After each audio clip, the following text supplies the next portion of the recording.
Okay, 30 types in 30 days. It's day number 3 and we're in Genesis chapter 4. This is the first time we have the relationship between an older brother and a younger brother showing up. This is very significant because it happens over and over again in Scripture, and the older brother so often wants and tries to do something very, very destructive to the younger brother because of a jealous envy that he has, because of a desire to get back at him for something the younger brother has, some favor that the younger brother has that the older brother does not. And so this is no different.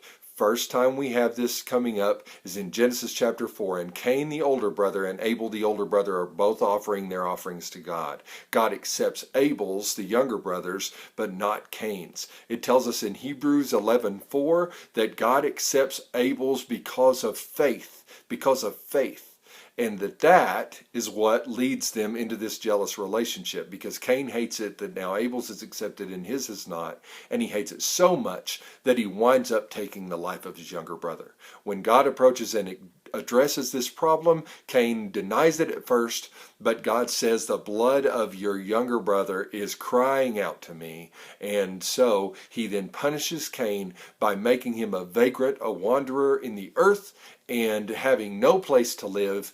And Cain feels like this is too harsh a punishment because it will lead to his death when someone finds out what he's done.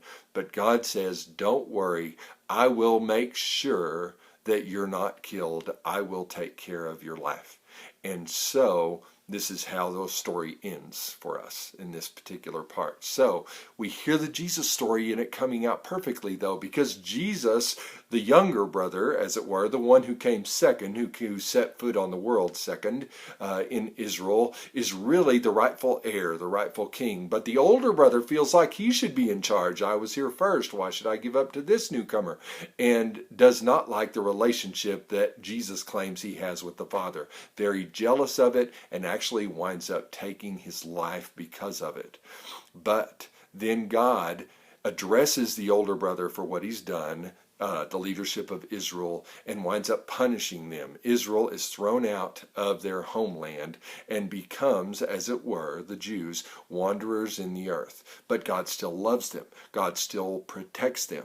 Even when they fear this might cost them their life, God has his hand on them, and all those who try to approach them and take their life will be destroyed. God will take vengeance on them. This is still happening today. It's still coming up. And just like it says, though, about Abel's blood crying out to God, so now Jesus' cries out to God, a word of forgiveness instead of vengeance. Hebrews 12:24. Hope you enjoyed this. More tomorrow.